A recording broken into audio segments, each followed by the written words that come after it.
This is a relationship that breaks every rule in the book. Some of the most dangerous predators on our planet accepting a human into their midst. Ever get the feeling you've been surrounded by lions? I get it every day. It has taken Kevin Richardson years of patience and dedication to build these unique bonds. But keeping predators in captivity is fraught with difficulty. A lion is in need of an urgent operation. A hyena cub learns to stand on all 4 feet the hard way. Oh, poor little boy. There's devastating news in one of the lion prides. There's no evidence to suggest a fight, eh? And Kevin faces a race against time to save the animals and where they live. I would hate nothing more than to see this place go and the animals in it. It's my life and soul.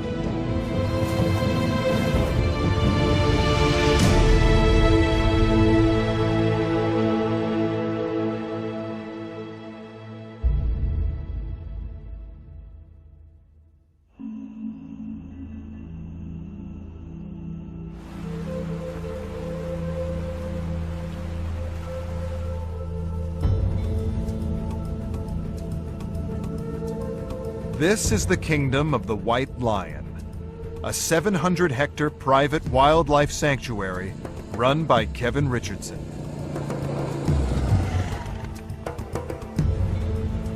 It's home to some of Africa's most dangerous and rarest predators: lions, hyenas, and 2 black leopards.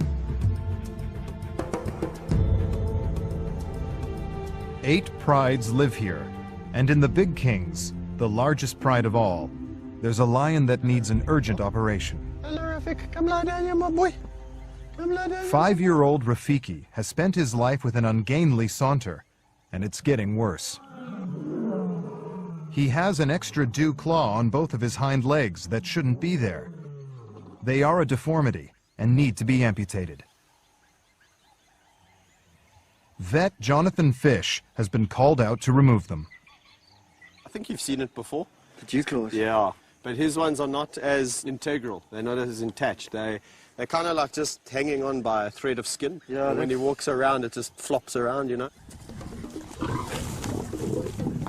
Dew claws are normally only found on the front legs of a lion, not the back. They act like thumbs and are used to hunt and hold down prey while lions eat. But Kevin is worried Rafiki's redundant dew claws could be accidentally torn off, with the risk of serious infection. And by removing them, he hopes it will help the ungainly lion to walk properly. Before the operation, Rafiki needs to be anesthetized. So I think what I'll do is I'll just entice him with some pieces of meat. Yeah, Rafiki. They use a pole syringe to inject him with the sedative. Yeah. Willie, I'm going to just time it. Leave you alone. Okay. Leave him alone. Let's go. Anesthetizing a lion is risky. The dose is difficult to judge. Too much, and his heart could stop. Too little, and he could wake up early. Yeah, quite a hard dose. Yeah, he's going down like a ton of bricks.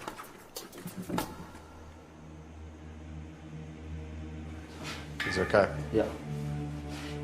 1, 2, 3, go. Once he's safely sedated, Jonathan needs to work quickly. Right, so I'm going to cut through the skin first. There's some major blood vessels under there. Yeah, there's a big blood vessel that supplies the skin. Yeah. And there's a big one that supplies the claw itself. I mean, if you can imagine having that attached to your leg and walking around with that, it must be highly irritating. No special technique there, you just... Some things. Sure, look at that,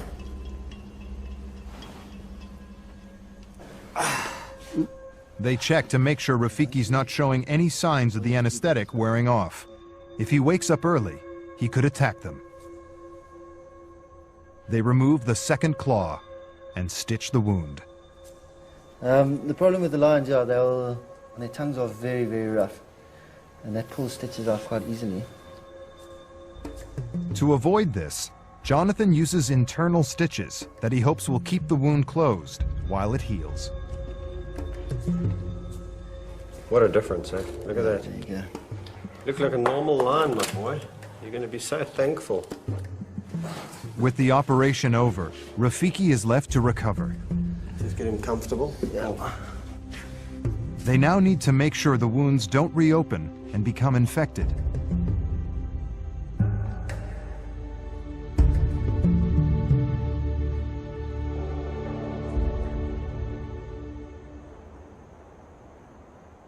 A few hours after the operation, and with Rafiki just about on all 4 feet again, he's released back into the Big King's pride.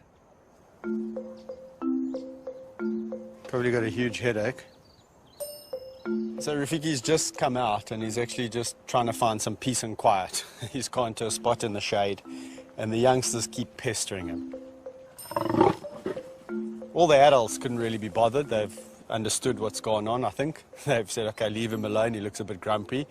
But not the youngsters. They are curious about these bandages and the smell of these bandages, and they keep on harassing him, and he's getting up and giving them a good beating and then going back down.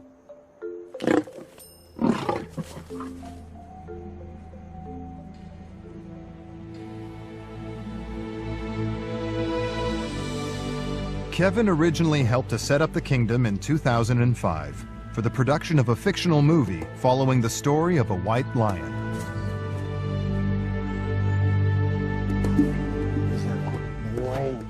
The retired stars of the film now live out their days here, alongside some of Kevin's favorite lions from his former job at another lion park. The feeding of the animals, vet's bills, and general maintenance cost up to $20,000 a month, all paid for by a private investor. But now the funding is running low, and Kevin needs to find a way for the park to become self-sufficient. If he can't, all the animals could be sold. I've made a promise to them, I made a commitment to them. So at the first hurdle, I'm not going to waver and just throw in the towel. It's far too easy. For Kevin, finding a way for the kingdom to contribute to the conservation of lions is crucial. One day he hopes to open it to the public and give educational tours. It's the day after Big King Rafiki's operation, and Kevin heads over to check up on him.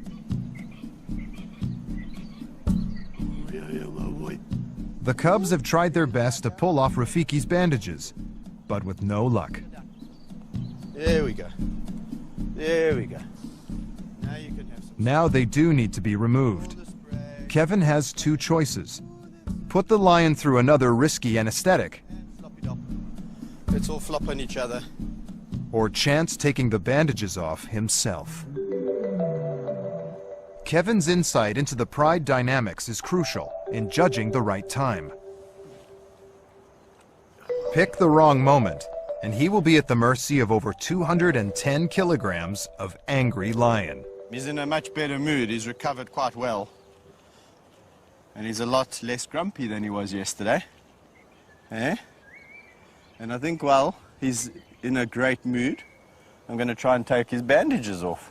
If I can cut through the whole length of it, he'll be able to pull it off himself.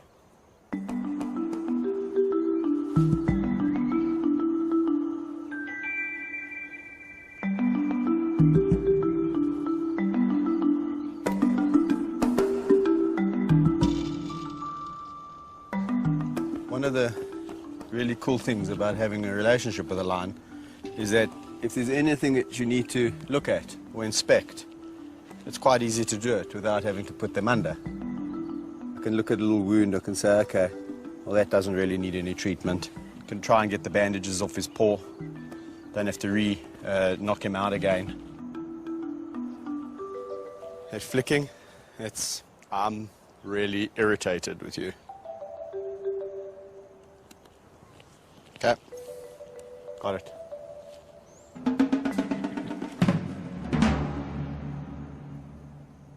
With Rafiki on the road to recovery, no one is prepared for the shocking events about to unfold in another lion pride.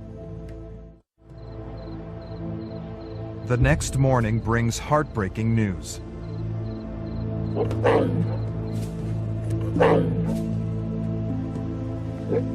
Lion cub Vaetzi is alone and distressed in his enclosure. There's been a tragic discovery. The dead body of Vaetzi's best friend, Mfumu. Vaetzi, who grew up with Mfumu, is now desperately craving attention. For the last 5 weeks, the two cubs had lived in a pride with 3 older lions, Tristan, Zippo, and Nash, following their successful introduction. When I got here, all the lions were around Mfumu's body, and what was quite disturbing is when I got there is that his stomach area had been opened up, so it looked like they had been feeding on him. Yesterday he seemed fine. Just before I went home, so he definitely wasn't sick. Vaetzi is a little bit scared, but I've just phoned Kevin as well to let him know what has happened, and he's on his way here. The discovery is a shock. Rodney fears the 3 older lions may have attacked and killed cub Mfumu. For Vaetzi's safety, they've been separated and put in another enclosure.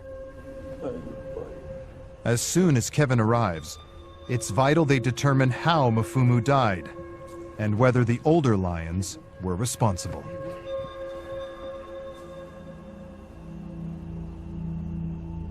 After hearing the terrible news of cub Mfumu's death, Kevin has rushed to the kingdom.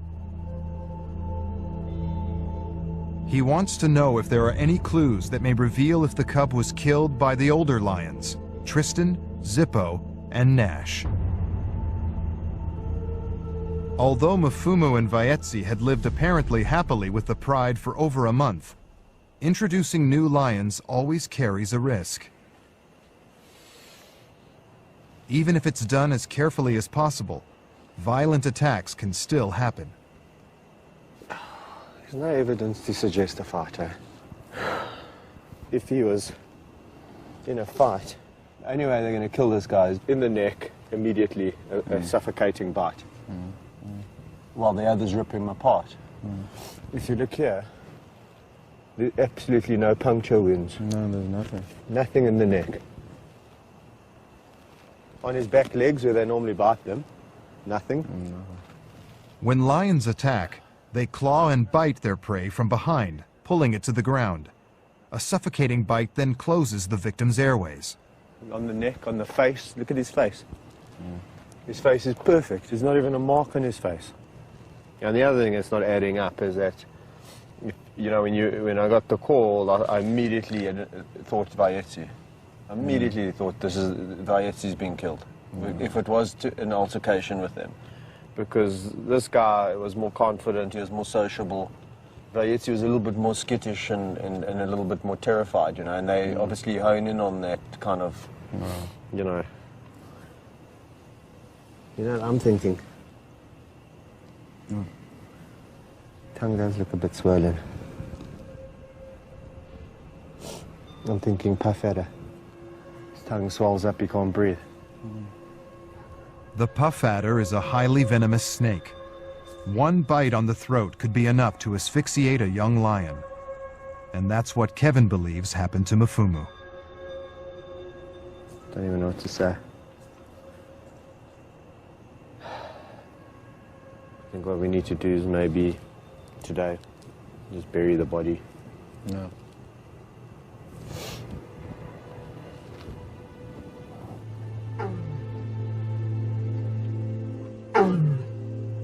It's likely that once Mfumu died, the older lions began to investigate the carcass and tear it open. The truth be known is that it does happen. It happens in the wild, and it does happen in captivity too. That if an animal does die, sometimes, you know, they do tuck into it and they do start to consume it. And sometimes once their carcass opens up, they kind of like feeding instinct and frenzy takes over.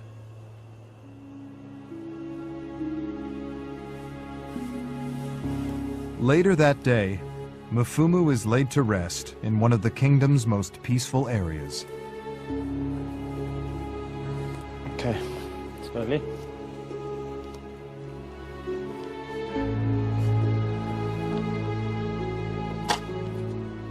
Kevin is now faced with a dilemma. What to do about the remaining cub, Vaetsi. As a precaution, for now he'll have to live on his own. We can kind of give him the attention that he kind of requires at the age that he is now, but ultimately he's going to grow up alone. So we need to seriously think about what to do next. And I don't have the answers at the moment. I'm just trying to get over what's gone on and how to deal with the circumstances. After seeing his fellow pride mates feeding on Mfumu's body, Vaetsi is now timid and scared. Come here, my boy. Kevin doesn't want to risk putting the grieving cub back with the older lions in case he's picked on.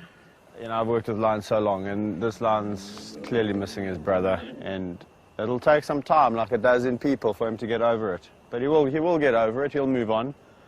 It just means that we're going to spend a lot more time with him and give him a lot more attention, especially during the next couple of weeks, you know, just while he's pining. You can hear him. It's a melancholy cry, and he's trying to call. He doesn't understand, you know, what's kind of going on. Shame, are you feeling lonely? Eh? What happened here? But in the long run, Kevin knows human company alone just isn't going to be enough.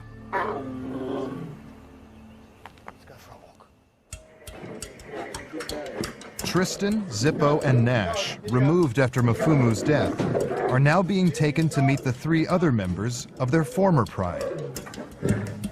They're going to be reintroduced to Bobcat, Bandit, and Gabby, the other half of the so-called terrible teens. Right.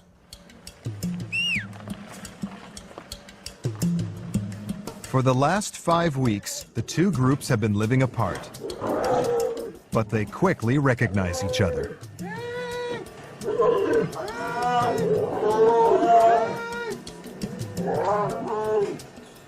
When Mfumu died, obviously that's created a bit of a problem. And what we've decided to do is let this group reunite. So the 6 have got back together. That was very peaceful. Maybe that's because you all know each other now, eh? It's a good group of lions, man. That's what I'm... This is the last empty enclosure. But now the terrible teens' pride is moving in full time.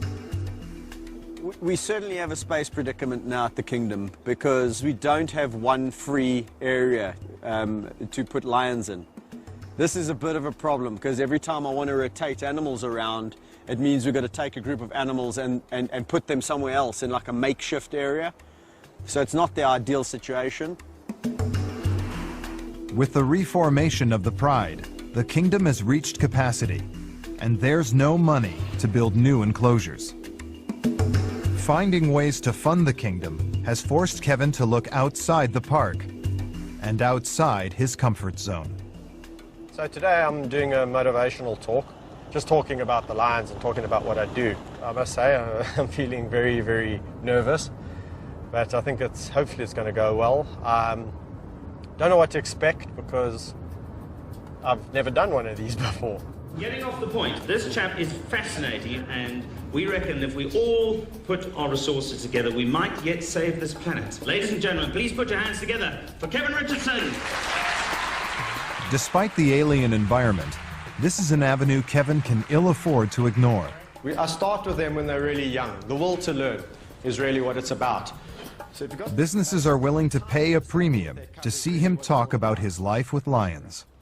none of the animals that I interact with are truly wild, as in the definition of going to the Kruger Park or into Botswana. This picture did the rounds all over the world, people saying this is this crazy ranger from South Africa, and he came across this pride of lions, and he made a really special bond. He just whispered to them.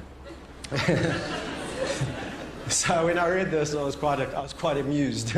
I thought, okay, well, and I was a bit worried. I thought, oh, geez, what's going on there? People are thinking these things which aren't true, really, about me. With this first public talk under his belt, Kevin is hoping that there will be more lucrative bookings in the pipeline. Back at the kingdom, Cub Vaetsi is still grieving for his best friend, Mfumu.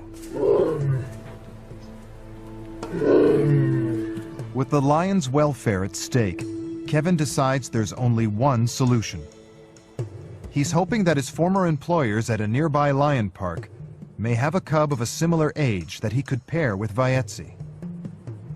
One of our lions is in desperate need of a partner. Yeah, and he's a bit lonely. Yeah. I'm 99.9% sure we can help you out. Cool. Is it? I mean, obviously. Welcome to it. If it's platform-wide. So that's really good news. The Lion Park does have some females of the age that we require. So it looks like Vaetsi is going to get a partner, and this is excellent news because he's been pining over the last couple of days. He's really, every time you walk past the enclosure, he's calling and calling. The next day, Kevin heads off to the park near Johannesburg. Yeah, good. Whoop.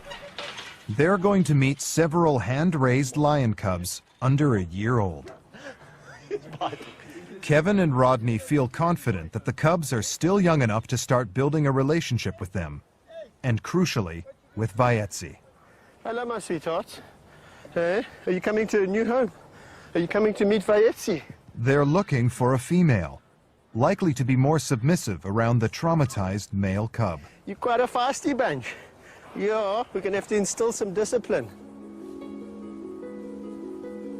There is one perfect year-old lioness, but she has a sister, and the park doesn't want them separated. It's an extra mouth to feed, but the two show they might just have what it takes to win over Vaetsi. I think this is absolute perfect age for Vaetsi because they're slightly smaller than him, slightly younger. There's two of them. He needs a bit of confidence boosting, so he's going to feel a lot more relaxed interacting with smaller lions than he. Having spent their entire young lives at the lion park, the lionesses are not accustomed to being loaded into a van. Come on! Oh! Finally, with the help of a few tasty treats, they're on their way to the kingdom. But the big test is yet to come. Will Vaetsi accept them?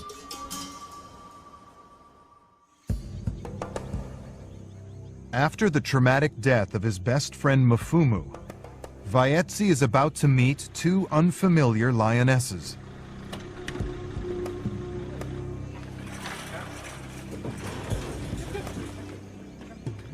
The newcomers, Livy and Ginny, are nervous. Come on. Here we go. It's their first time being introduced to a strange lion, and they're wary of Vaetsi.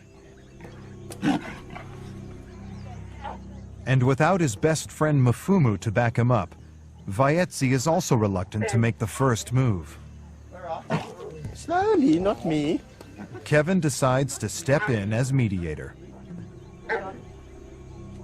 The funny thing is that Vaetsi's really and truly using me as a human shield.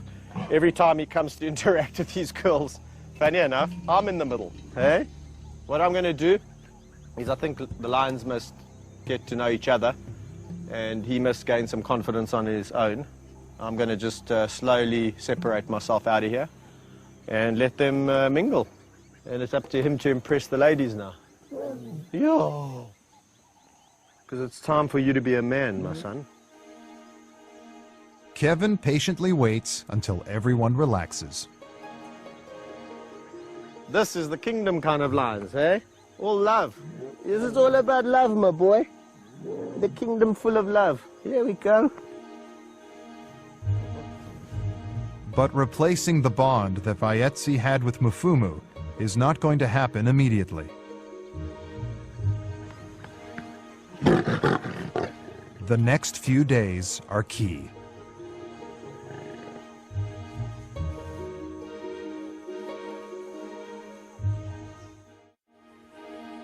Over in the nursery, the young hyenas are also about to meet a new friend. Abandoned animals born at the kingdom are brought here to be socialized. 4-week-old cub Max was hand-raised after a deadly power struggle between the females in his clan ended in his siblings being killed. Hello, my boy. Max has been bottle-fed for the last month, and now Kevin and Rodney are introducing him to the other youngsters. Look here. It's important he learns to mix with other hyenas while he's still young. What's that? If he doesn't, he risks never being able to live in a clan. Listen, you guys, you better behave. Behave yourselves. Hold on. Today is the very first time that he'll be let free with the other excited cubs. Grab you here, give you a height advantage. It's a tense moment. Let's take that out the way. Even young hyenas can be highly aggressive when sorting out their hierarchy. Go slowly, slowly, slowly, slowly. It's just excitement, and they're all just trying to tell him, "Hey, this is me. I'm Woody. I'm the boss here." And then they're all taking turns and saying, "I'm Benza, and and they're trying to get in his box." Max is a male, and in this group we have predominantly females. So there might be a little bit of neck biting, and ooh, we're the dominant females. But I think it's going to go very well. I think Max will be quite fine. It's all very new for you, boy.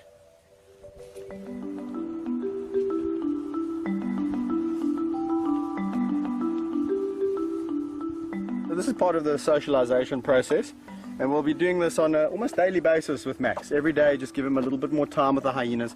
He can spend the days here, and then ultimately the night. There we go. The future for Max and other animals depends on Kevin financing the kingdom. To generate income, he plans to open it to the public. But first, he needs to find the investment to build suitable facilities. To help raise money, he recently set up a local volunteer program where people pay to help out at the park. For me, it's a way of getting involved and trying to make a difference. I think we live in a beautiful country, and I think this is just my way of getting involved. I think everybody has to pick what you're passionate about, and this is mine. So, yeah, I'm looking forward to working here for a long time. Kevin's wife, Mandy, is visiting the kingdom along with their son, Tyler.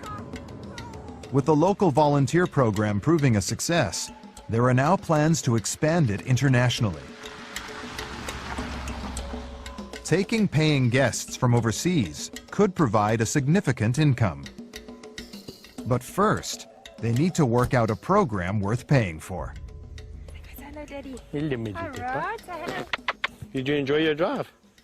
I've just been thinking now in terms of the work. I was thinking like anti-poaching, so going out and looking for traps and things, river cleanups on the riverside, bush cutting, fire breaks, fence maintenance in terms of checking, fixing, and then possibly that idea we were thinking about the camera traps and setting up the camera traps just to see what actual wildlife is naturally occurring here, but just to get some records and see what actually is going on out there.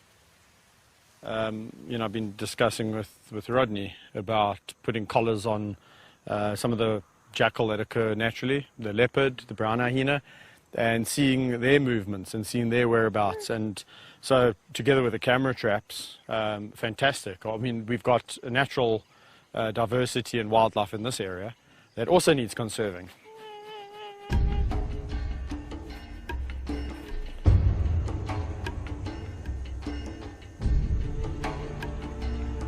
It's 2 weeks since Kevin introduced white lion Thor to lionesses Kusasa and Sabindi. He decided that Thor, having spent his life as a bachelor, needed some company of his own kind. Lions are the only truly sociable cat, but it seems Thor is the exception.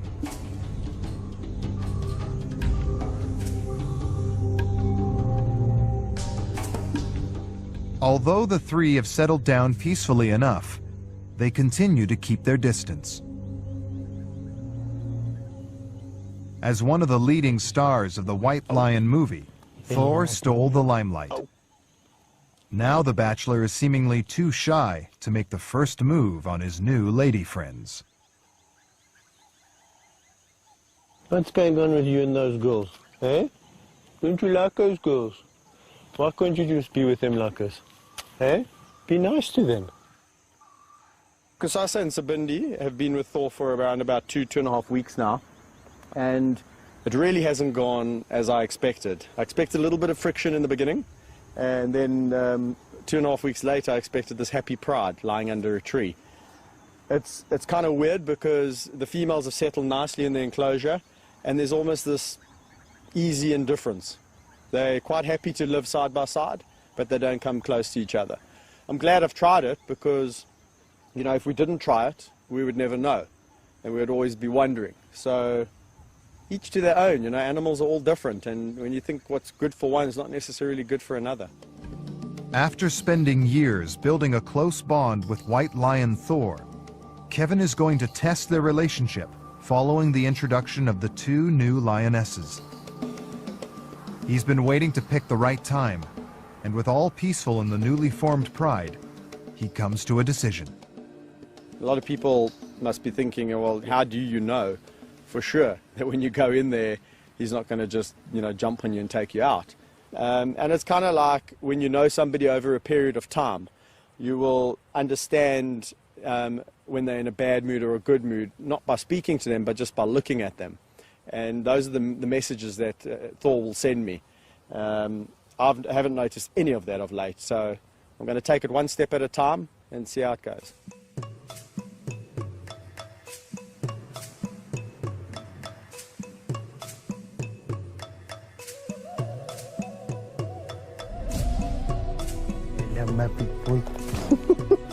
His instinct proves right.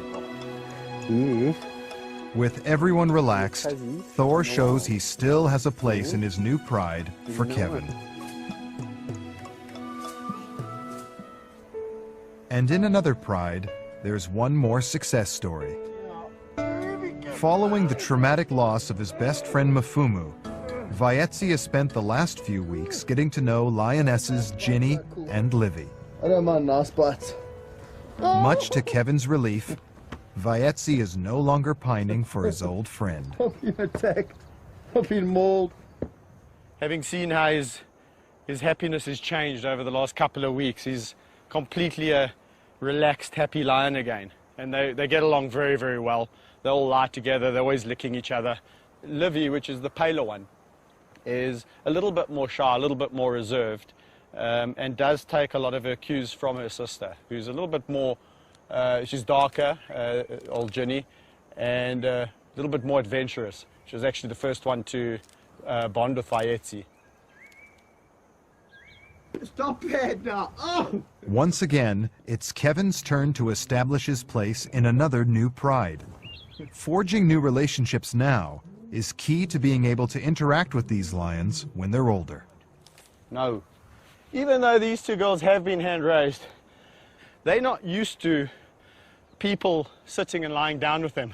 So when they see me on the ground, they see it as an opportunity to jump on my back or stalk me or go around or bite my top, which is not a behavior or a trait that I want to, you know, reward or enforce. Why is it whenever I wear a fluffy top you want to eat me? The three lions put Kevin through his paces. Stop it! It's vital for Kevin to weed out behaviors like this now. What may be playful to another lion is far more dangerous to a human. Stop it! What they don't realize is that I'm just a human and I've got very thin skin. I'm not like Vayetzi where they can actually bite him physically quite hard. So every time they bite me, I'm trying to show them that I don't like that. Don't bite me hard. Ay, ay, ay. Don't bite hard. No. So things like lying down, teaching them not to unsheath their claws, all that kind of stuff has got to be instilled now. How do I do it? Just come in here, spend time with them. When they exhibit a trait that I don't like, I discipline them. Generally when it's in play and we're just sitting around and I'm tickling her and then she tries to bite me hard, just give her a gentle no. Hey, no. Her ears go back, she gets the message. And it's the most amazing, they learn very quickly. Those girls are naughty. And in fact, they're a lot more abusive than I am. I've seen lions this age in a pride get a hell of a smack from the old man because they're really getting on his nerves. Don't chew me. Don't sneak up behind me.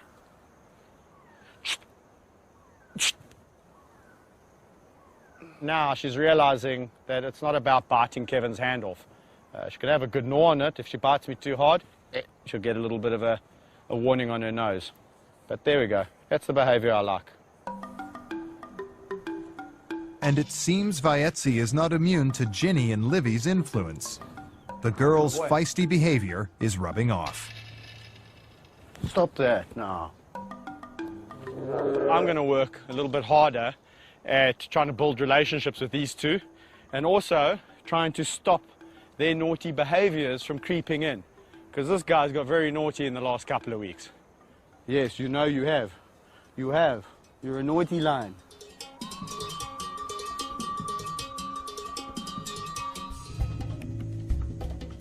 From the other side of the kingdom, there's alarming news.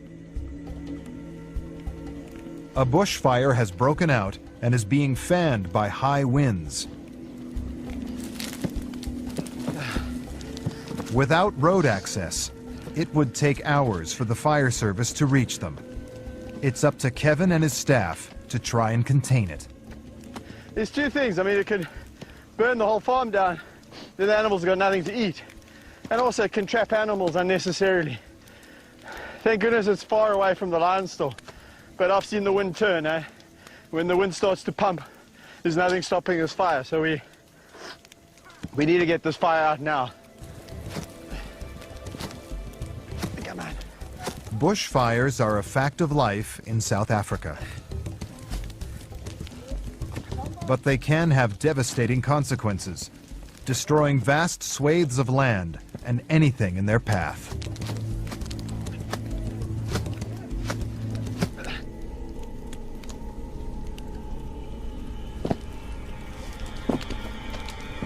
A few hours later, the worst is over.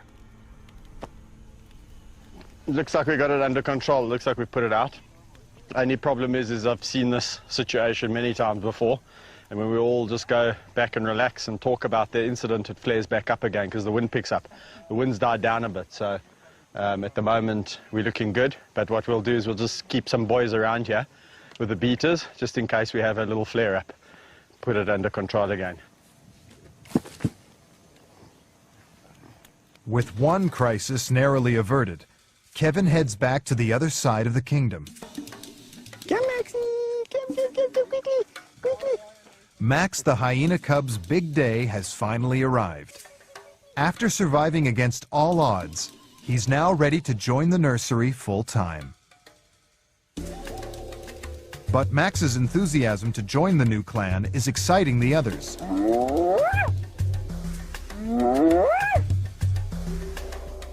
Before Kevin has a chance to take him into the enclosure, Max suddenly makes a run for it, disappearing behind the nursery's fence.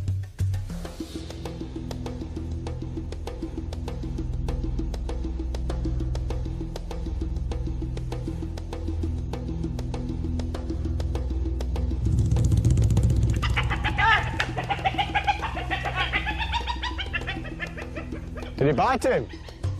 Badly? Oh, Rod? Off! Okay, come, bring him here. Max's inquisitiveness ends in bloodshed. first aid kit. In his excitement to join the others in the nursery, newcomer hyena cub Max pushed his ear through the fence. One of the older dominant cubs retaliated and bit him hard. Maxie went around the back of the fence, and so he got a little bit of a nick out of his ear, and it's bleeding a bit, but you'll live, my boy. Yeah, it's a big day for you.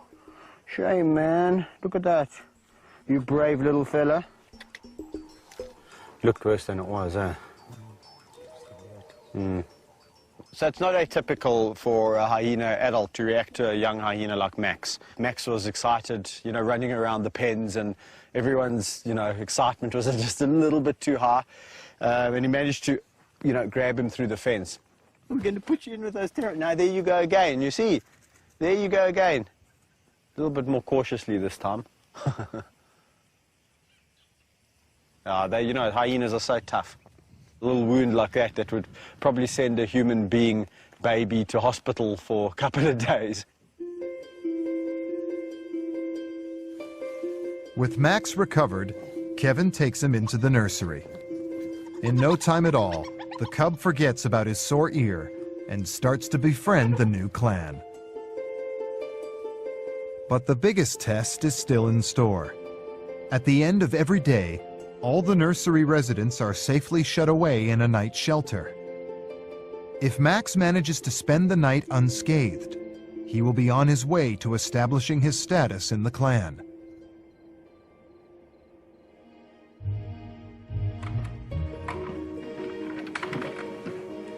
The following morning, it's a big moment as they wait to find out.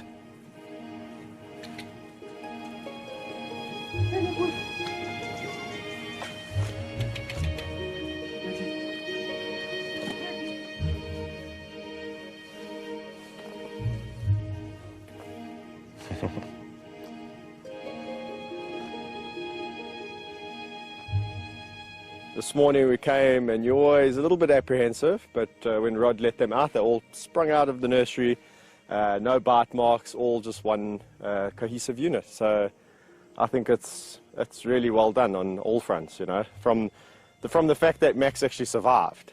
He was just so tiny, and we were so lucky to actually intervene when we did, because I guarantee you if we didn't, he would be dead.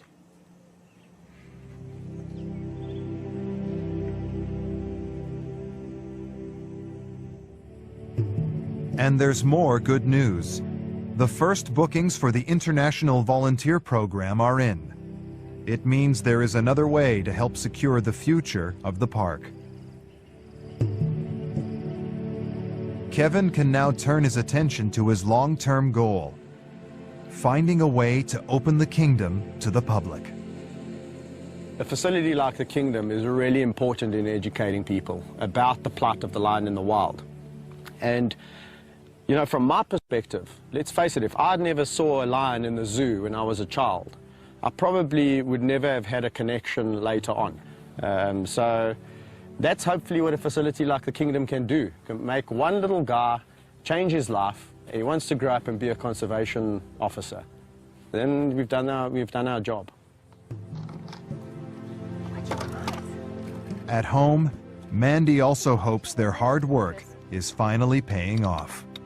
I think it would be a long-time dream for us to finally have the Kingdom open and running, and yes, hopefully when Tyler gets big, maybe take it on and carry on with it as a family business.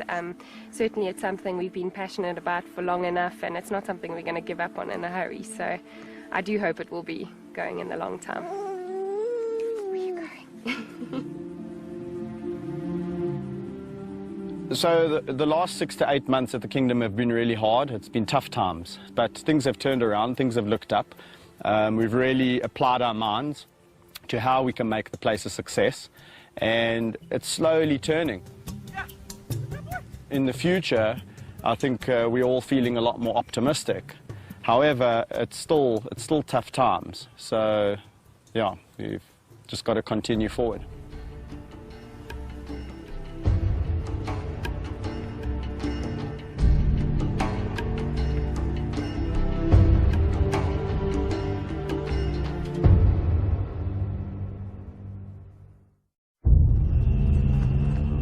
This is a relationship that breaks every rule in the book.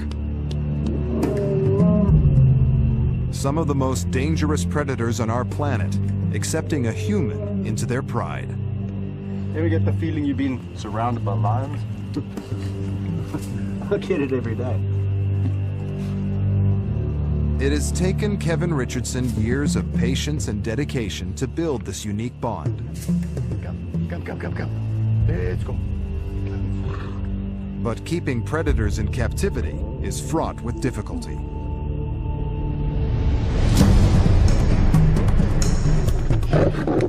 An angry lion needs help.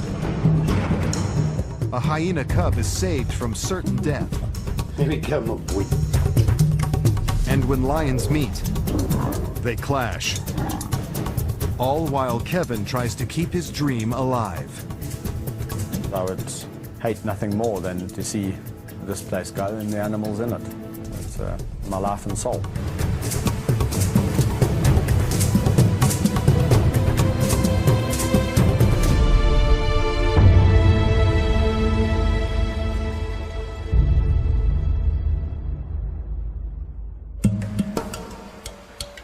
On the banks of the Crocodile River lies Kevin Richardson's 700-hectare private predator sanctuary. Home to lions, hyenas, and leopards. Known as the Kingdom of the White Lion, the park was established in 2005 for the making of a feature film. Now the movie is finished, there's no reason for the kingdom to exist. Unless Kevin can find another method to make it pay its way, the park and the animals will be sold. Kevin has dedicated the last 12 years to the lives and well-being of these animals. With their close bond, many are like his best friends. For him, turning his back on them is not an option. With a park that's running at capacity, it's vital that the animals share enclosures. But there is one lion that throws a wrench in the works. The star of the feature film, Thor, seems to have the usual trademarks associated with a movie star. Cravings for attention, the constant desire to look the part, and the diva-like tantrums. Well, Thor is a very temperamental lion. In fact, sometimes even I find it a little bit tricky to read his mood. He can be the happiest, most friendly lion, and then like that, he can also be a lion that will want to attack you over a rock that he wants to take possession over. Now, all lions, as we know, love their food. However, Thor wants to kill you even before you've given him the food. So Thor can be quite a tricky cat. There's a tragic sting to his tale. Lions are the only truly social cats, but after 2 years working on the movie, there was never a suitable cat that Thor could live with. Kevin worries for Thor's happiness and spends much of his time stepping in as a feline friend. So one of the few lions that actually really enjoys me to stick my finger right in his ear canal. And I'm not bull dusting you when I tell you my finger's almost tickling his brain. When lions are in a group, they would groom each other and they lick each other's ears. So kind of like I use this brush, they would use their tongues and in they go. Now Thor obviously is not with anyone, so I've got to spend extra time just loving and grooming and bonding, and that's why I brush him. To provide Thor with stimulation, Kevin takes him for walks in the wild bush area surrounding the lion enclosures. It's home to, among others, giraffes, wildebeest, and impala.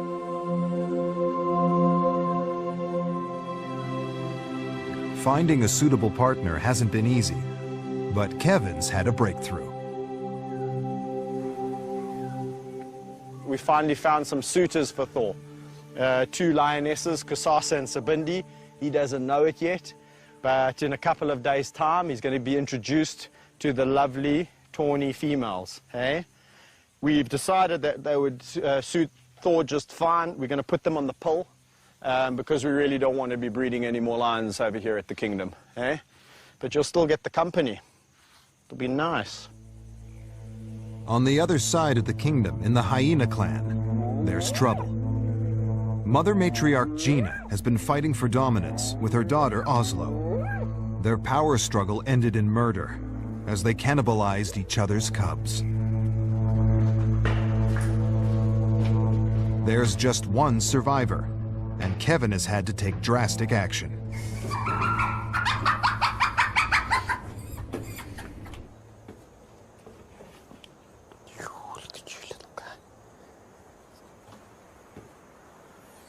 This is the only surviving little cub, and I've had to remove him now because out of 5 cubs we've now landed up with nothing. I think we're going to have to take you and hand raise you, my little guy.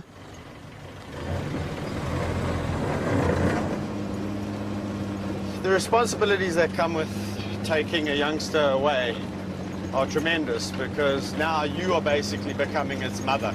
So you immediately start thinking about the future. Where is he going to go once we've raised him to a level where he doesn't need to stay with us 24/7? A hyena is usually thought of as a vicious scavenger, and it's uncommon for them to be bred in captivity. It's even more rare for them to be hand-raised. Here we go, my boy.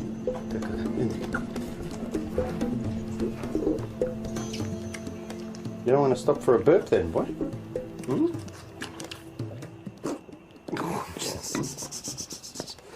You're a greedy guts, that's why. You eat too quickly. You eat too quickly, my boy. I can feel all that air. Your stomach's hard, man. You need to get rid of that air. Okay, okay. Can you eat like a milkshake? Hmm? Unable to defecate by themselves, a hyena mother would stimulate bowel movement in her cubs. But without mother around, it's up to Kevin to lend a helping hand. They don't have the bowel movement or the ability to push it out on their own. So it'll come in another week or two. And you can feel now he starts to push. Once the, oh, here he comes. Oh, I can smell it. Not my favorite job, but one does get used to it.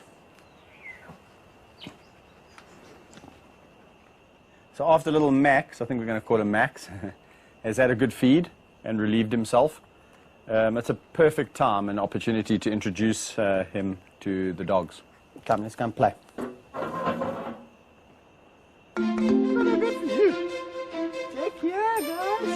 Cubs require constant socialization to prepare them for life back in the animal world. Over the years, Kevin has found help at hand on his own doorstep. You've seen, Valentino's seen many, many animals come through the house, so he's generally very good. He's been... Valley, stop it today. Slowly, boy. That's how you call him back. Because that little high pitch is, that's something that we found over the years they respond to. They make those sounds. With an additional animal to occupy Kevin's time, there's another weight bearing on his shoulders. He needs $15,000 to $20,000 each month just to break even.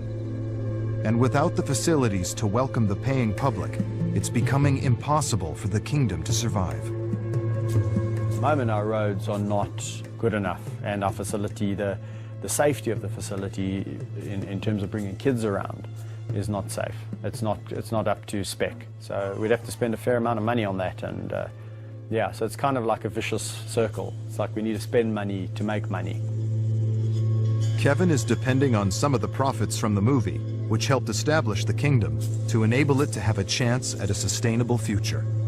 The coming weeks will be crucial, as Kevin waits to discover if the film's release will be able to help prevent the closure of his park. The recent brutal battle between mother and daughter in the hyena enclosure resulted in the death of cubs. To restore peace, Kevin has decided to send the feuding daughter, Oslo, and her brother, Barung, to a new home. At the break of dawn, park veterinarian Claire Speedy prepares to dart them, ready for their move to a private zoo in Southeast Asia. I'll try and get her side on for you. I mean, so you can get her backside. Nice one. For Kevin and Vet Claire, the priority now is to find Oslo.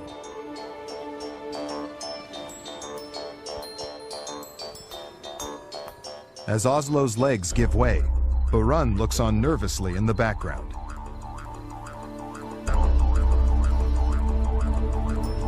Just moments later, he too is stung by Claire's anesthetic dart.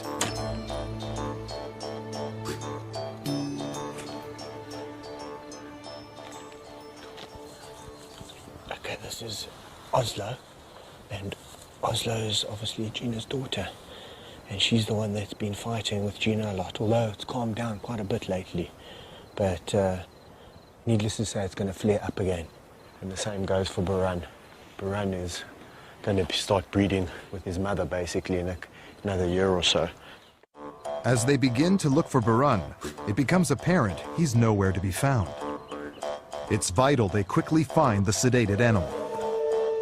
Unconscious, he could be in danger. Let's check down here by the den. Let's do this top half first. I think we've covered this area. Yeah. I've just looked right in that middle there. Claire asked me to look after the Burun, and I lost track of him, and now we can't find him. And he's gone down. It's not good to have an animal that's drugged just running around. Well, not running around, as the case may be. Found him!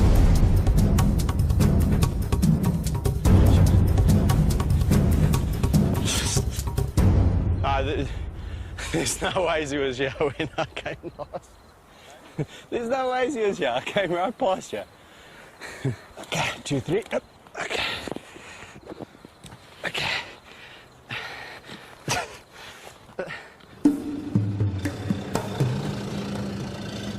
A few hours later, Oslo and Burun are on their way to the airport, the start of a long journey.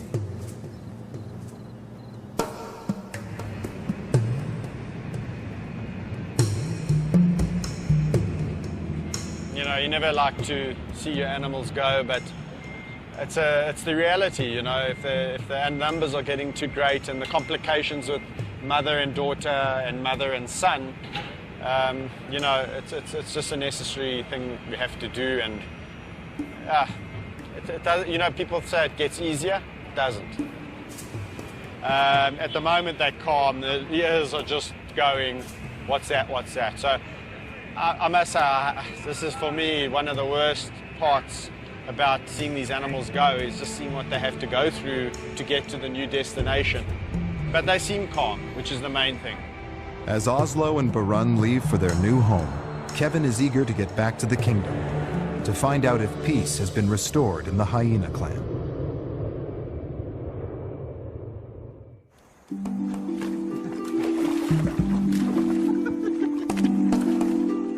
The following day, Kevin visits the hyena enclosure to check on the mood. Now the troublemaker has left the clan.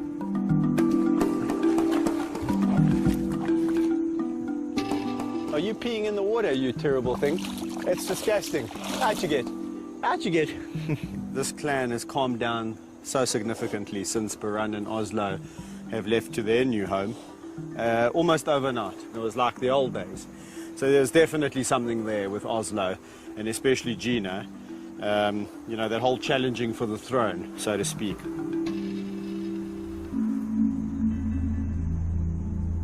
The kingdom's nursery acts as a shelter for any of its abandoned animals. It's currently home to 2 lion cubs and 5 hyenas.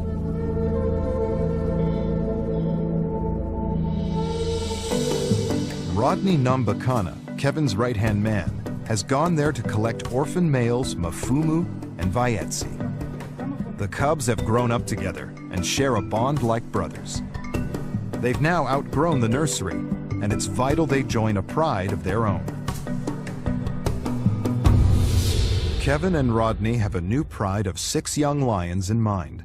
However, following an attempt to introduce Mafumu and Vayetsi to the 3 rowdier members of this group, complications arose. The cubs were met with hostility. Kevin and Rodney have decided to reintroduce them to the unruly members individually, in the hope that this will prevent bullying. They start with leader Bandit. Oh, this should be interesting. Mfumu places a reassuring paw on his friend and takes charge.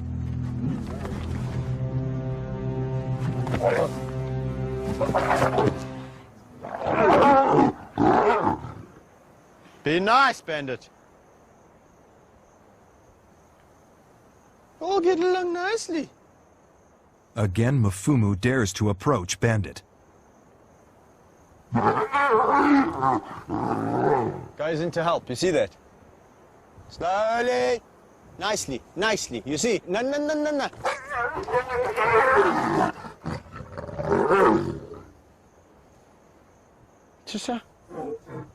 I don't think he really wants to get into a ferocious fight. He's already got a nick on his lip from one of the little guys. So his posturing is, look how big I am. I'm a big bandit, and I'll put you in your place. And these guys are like, oh, ears back.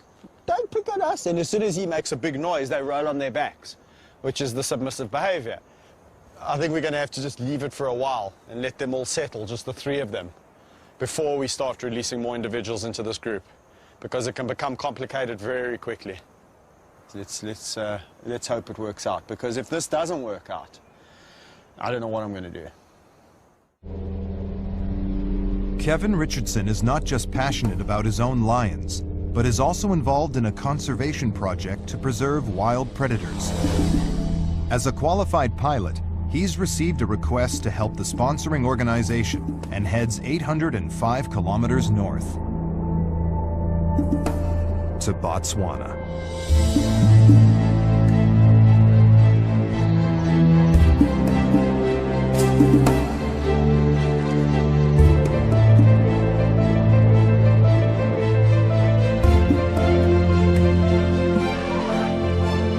Deep in the Okavango Delta lies the research camp for the Botswana Predator Conservation Trust.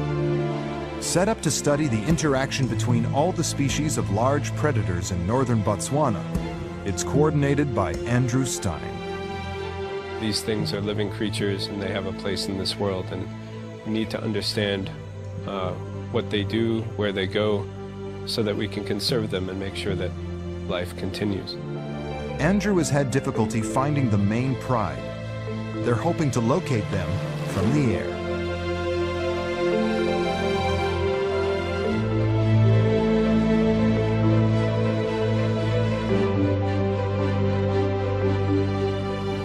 Yeah, we're quite close now. I've seen some vultures down here. Okay. So maybe let's see what we can see. Yeah, there's definitely something down there. The vultures are all landing in that tree. Okay. And in front of the tree, I'm not sure what it is, but I could have sworn it looked like a giraffe carcass. I'm going to just do one more circle around there. Okay. And see what, you know, maybe we're in luck. Maybe these lions have made a kill. No, for sure, definitely. I can actually see a lion on the carcass. There's definitely a giraffe kill there, dude. All right, great. Let's just mark that. Let's get in there on the ground and have a look.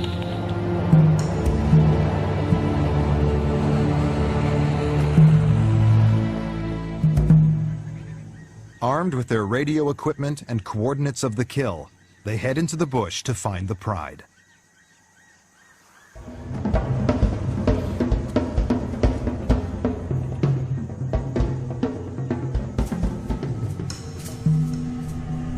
As the sun reaches its midday peak, they finally catch their first glance of predator activity.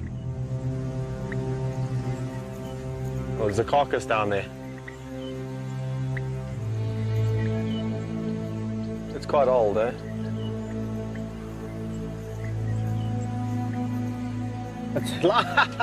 There he is. I can see him from here. Having tracked the male, they cautiously move in closer to try and catch sight of other pride members.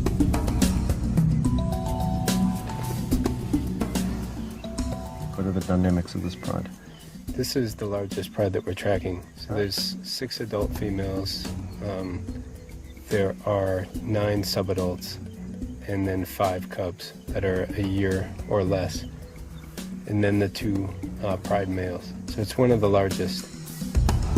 Kevin tries to prevent his own lions from breeding, but the story in the wild is vastly different. Numbers are plummeting, and it's estimated there's been an 80% drop in less than 30 years.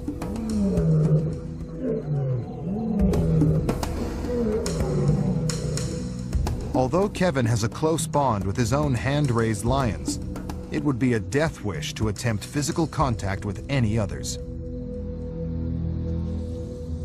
Thanks to Kevin's help, Andrew is able to rediscover his main pride and keep his conservation efforts on track.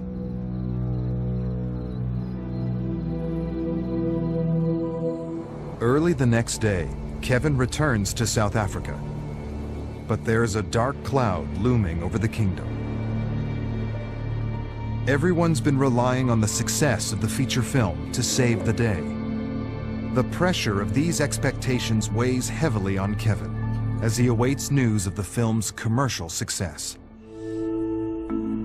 Cinema revenues are looking meager, and the financial situation is about to take a turn for the worse. The movie's been pirated, along with a whole bunch of other South African releases that have been on circuit. And it's just so irritating. I mean, you work for so many years to put something out there, and then some, I don't even have the word for it, comes along and just cribs it and puts it on the street for, you know, a fraction of the price. The consequences are far-reaching. And it goes as far as the kingdom, because if the movie did well on, you know, combined theatrical, DVD, TV, the situation would look a lot brighter here. Pressure is mounting, and unless Kevin can find a way of raising much-needed cash, the future of the kingdom's residents looks bleak. If the film, you know, for whatever reason now doesn't get out there, the consequences are that the park might have to shut down, and we might be having to find homes for 37 lions, 20 odd hyena, and the rest of the animals that live here. There is no easy solution. Lions will only be bought up where there's a demand, and at the moment I don't think there's much demand for lions. So quite frankly, I think unless somebody really came in here and bought them out, putting them down would be, a real option.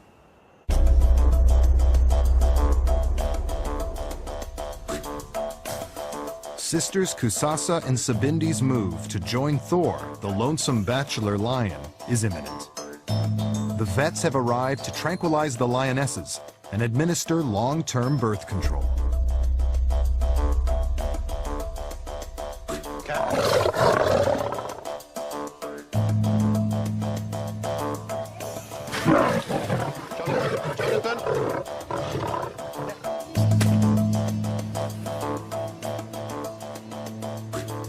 It doesn't take long for the drugs to take effect. And then they're fitted with a contraceptive implant. The device inserted behind their shoulder blades will ensure that they're unable to conceive for up to 3 years. The vets have another pressing procedure to carry out. Some of the lions have suffered from a mysterious outbreak of wart-like growths, which they're in the process of diagnosing. One of those affected is Kusasa. Secure in Thor's pen, the vets move quickly to remove the growth before she comes round. So Thor is clearly not happy, and it's because there's a lot changing in his life. He's moved enclosures. Now there's 2 lions that he can see and smell in his enclosure, and we are all here really irritating him. It's a delicate procedure. A wrong incision could sever a nerve ending. The removed growth will be sent to the laboratory for analysis in the hope of determining the cause.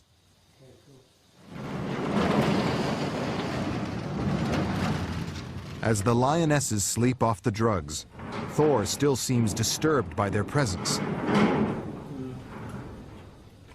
In less than 24 hours, they will be joining this angry cat. Meanwhile, Kevin and his wife Mandy think they've found a new plan to keep the park from closing. We've had a lot of inquiries into people just wanting to come out and help on the farm. So we thought, why not, you know? Let's get the volunteers through here. They can contribute in a positive way. And it can also help, you know, fund some of the things that we need to do here, you know. With a new baby in the family, Mandy in particular is looking at future ways for the park to support itself. It's not just about the income that international guys will pay to come through to us, it's about the working hands that we have on the farm. There are other things we are exploring to do with corporates and things like that at a later stage, but you know, every little bit counts towards running a big park like we have. At Thor's enclosure, the Bachelor is about to meet the two lionesses for the first time. Kevin takes no risks before releasing Kusasa and Sabindi. Thor's still very aggressive. So I've had to bring the dart gun out and mix up some drugs for Thor, just in case I have to dart him to prevent him really tucking into these goals. So if it's getting out of hand and I feel that I might have to intervene, then this is what this is for. Fur is going to fly. I think people need to be aware of that. These are lions, they're not humans, and they have their own way and their own mechanisms of establishing hierarchy. One thing's for sure is Thor has to assert his dominance, and that's what he's going to do. Sure enough, Thor is living up to his temperamental reputation as he eyes up the new arrivals slowly coming round in his night pen.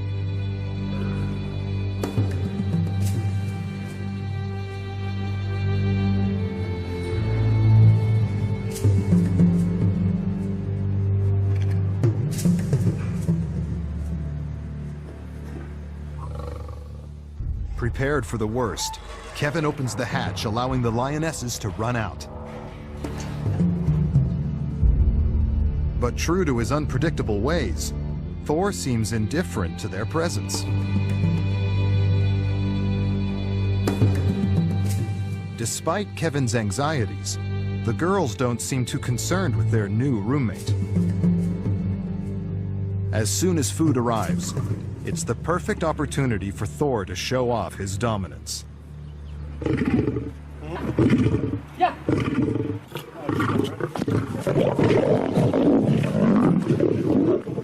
But on this occasion, he's met his match, as Kusasa grabs the lion's share. In the wild, this kind of behavior is what you would expect. If a male lion came across two females in the bush, he's a bachelor male roaming, it's not in his best interest to, you know, engage them immediately, because if he gets injured, that's the end of it. That could be the end of it. You know, from a wild perspective, Thor's behaving normal. Establishing a hierarchy will take some time, but in this encounter, the lionesses appear to be dominating.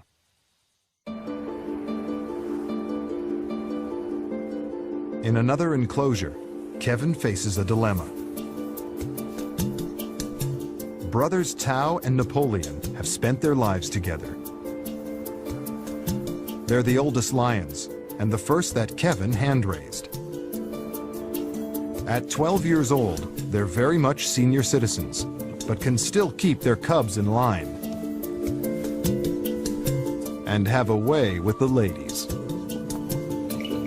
But there's a problem with the mother of the group, dominant female Maddie Tao, who looks to be carrying cubs. With a lack of resources, more cubs could bankrupt the kingdom. She is quite a big eater, so she doesn't really watch her diet. But more than that, I've seen that the actual girth of her body is a lot wider. So I'm a little bit perplexed. I'm not quite sure whether she is carrying or whether she's just a little bit overweight. We have had it before with Maddie Tao, that just when we thought she wasn't pregnant, out popped some cubs.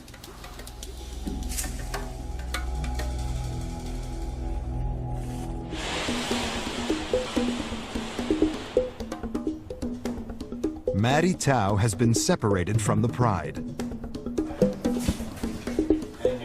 Fitting her with a new contraceptive implant is the only option. It will ensure she can't conceive, but also won't damage any existing fetus. Vet Jonathan Fish darts her.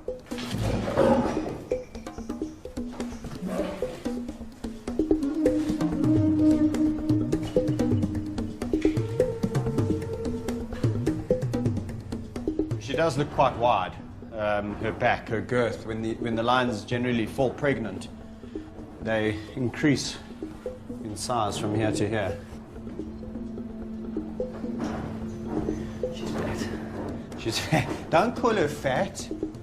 Shame, Maddie Tao, you're just well fed.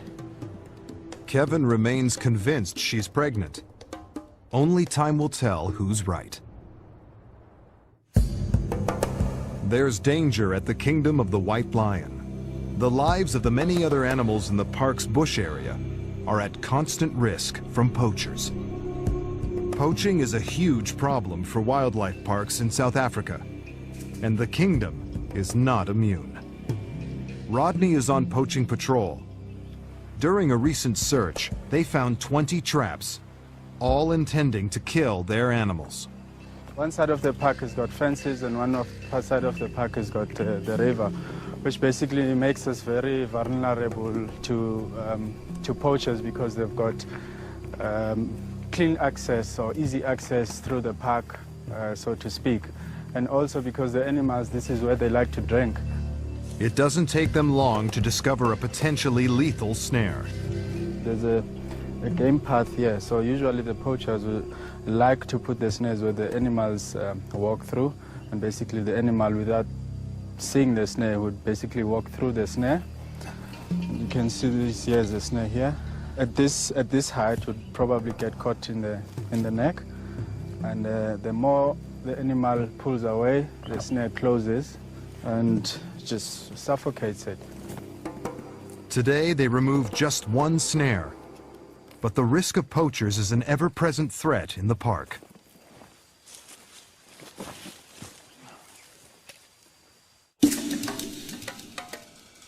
Back in the teenage lion enclosure, there's an animal that appears to be out of place.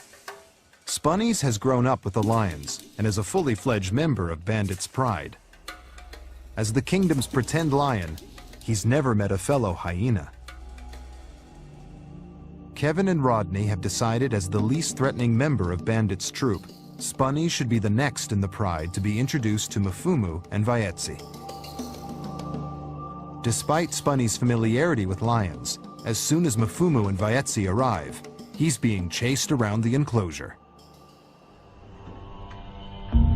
But help is at hand for Spunnies when his old friend Bandit is released for his second encounter with Mfumu and Vaetsi. Kevin's hoping it will be a more peaceful affair than last time.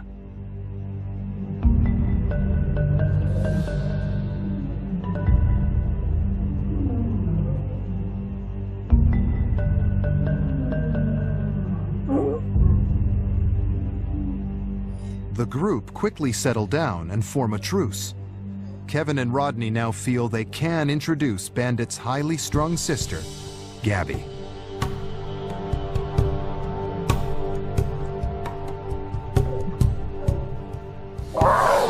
With backup in place, Spunny's confidence kicks in.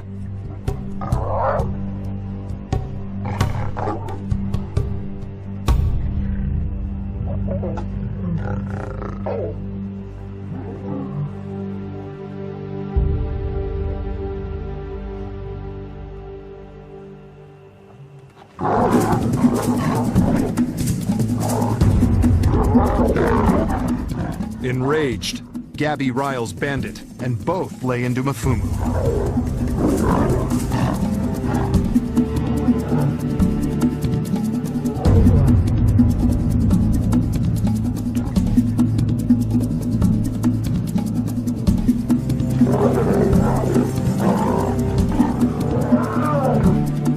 Stop it. Stop it. I promise I'll warning you. Ta-ta-ta-ta. With tensions running high, Kevin has taken the controversial decision to intervene, to try and settle the fighting lions. Gabby. Gabby. Nice. Nice, Gabby. She's such a cow. With Gabby's vicious temper spurring on Bandit, Kevin and Rodney worry for Mfumu and Vayetsi's safety. It's vital for the cubs' survival that they come up with a plan B.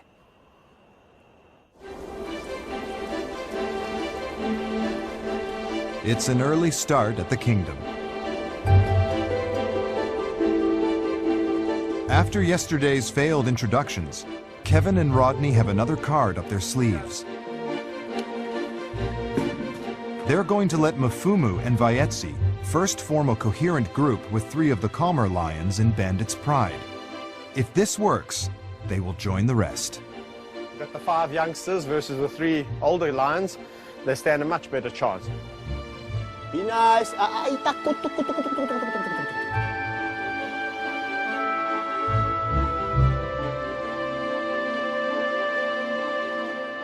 As time goes by, the tension's easing, it's getting easier and easier.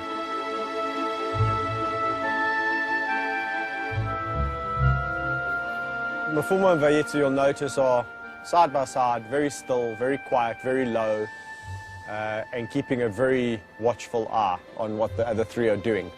It's a good sign from them. It's been a successful morning for Mfumu and Vayetsi.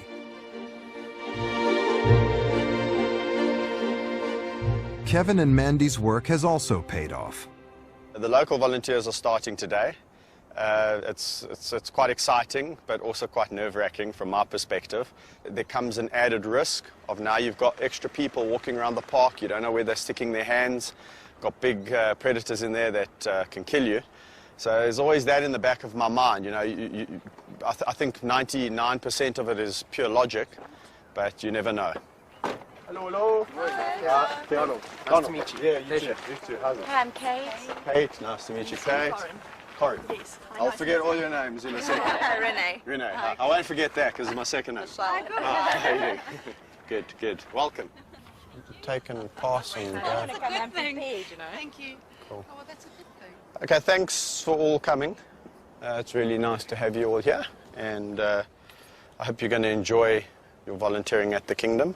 It's an exciting phase to be part of, because one day, should the Kingdom be this, world-class tourist facility, you guys can say, well, I had a part to play. Following their induction, the volunteers are taken on a tour of the park and are eager to see Kevin interact with the animals. So Alex, Kaiser, Siam. Siam's a really fantastic tawny lion. Hello, Kaisi. Are you in a good mood today, boy? Oh. Okay, so he looks like he's in a good mood. Kaiser, to give you an example, come, boy. Come, Simon. Oh. So lions will do everything in their time. There's no such thing as human time, and if you want to push them, then you've got another thing coming. You've got to just be patient and, just go with the flow. Come, boy, yeah. Yeah, boy. Hola. Patience is indeed the order of the day. Sorry. As Kevin's calls fall on deaf ears, he tries his luck with Thor. But again, to everyone's astonishment, he is completely ignored. As a last resort, he steps in with Meg and Amy, who, true to form, give him a boisterous greeting. Free labor from local volunteers like these is invaluable. But if the park's going to survive, then Kevin and Mandy will have to come up with more radical plans. Following Lioness Maddie Tao's procedure to have a contraceptive fitted, it's been a waiting game to discover if she is pregnant, or, as the vet thought, overweight. So Maddie Tao, it appears that she's a little bit overweight and she's not actually pregnant. Again, gestation-wise, it's been over 120 days and there's no signs of cubs. So I think it's a little bit of a diet for Maddie Tao. Orphaned baby hyena Max has survived against all odds. Saved from the hyena den just days after his siblings were killed by their auntie, he's been hand-raised by Kevin. It's now time for his first outing to the nursery. There he will meet Mfumu and Vaetsi, on a break from visiting the older lions and some curious young hyenas. Over there, my little poopa. Look there! Don't be scared of them. They were once like you. They were once like you too. They know what it's like to be the smallest. Miff, miff, miff, miff, miff, miff, miff, miff, miff. Mfumu, the more confident of the two, wastes no time in making a friendly greeting. Hello, guy. This is going very well. This is going very well. Look at that. You've all been so nice. Hey?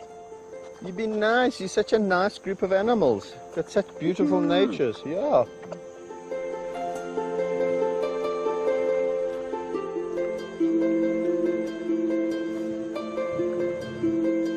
Slowly. We all get so excited. Yeah. It's so exciting. All Woody's trying to do is exert her dominance. She's the oldest female here. So at this stage, she's the most dominant. Max is a little male, and she's just saying to him, listen, I'm the boss here. So if you come to my group, my clan, which involves 2 lions, I'm still the boss. Just as the youngsters settle down, Mfumu decides to show his affections.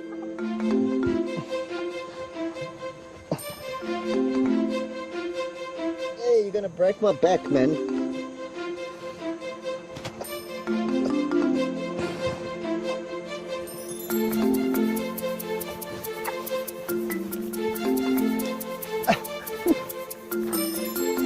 Okay, get off me, Mfumu. All right. It's enough. Goodbye. Bye, guys. I think Max has really done well. He's gone in there with the right attitude. If he went in there with this aggressive, cocky attitude, then they would sort him out very quickly. He went in there all submissive and cute, and hey, how can they not like that cute face? Hey, I'm just a youngster, yeah. Yes, I just want to be accepted. Yes. He's going to do just fine. He's a fantastic little guy.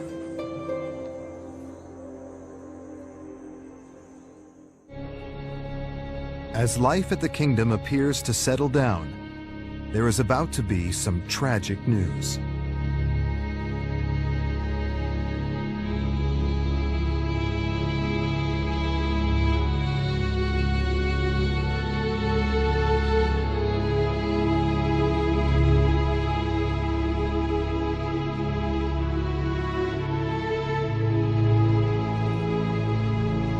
Lion cub Mfumu is dead. They will need to search for clues to solve the mystery of his death.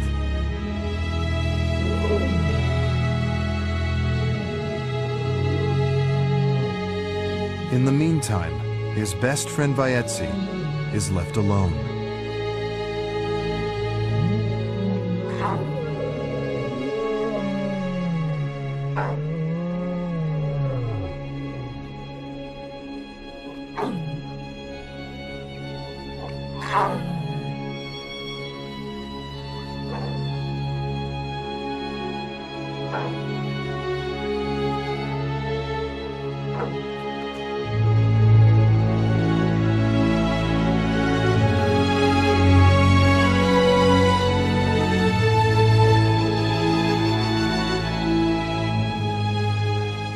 Just when you think you've got everything in order, your whole world is kind of shattered. As Kevin mourns the death of Mfumu, the threat of losing the rest of his animals and the entire kingdom is about to become more real than ever.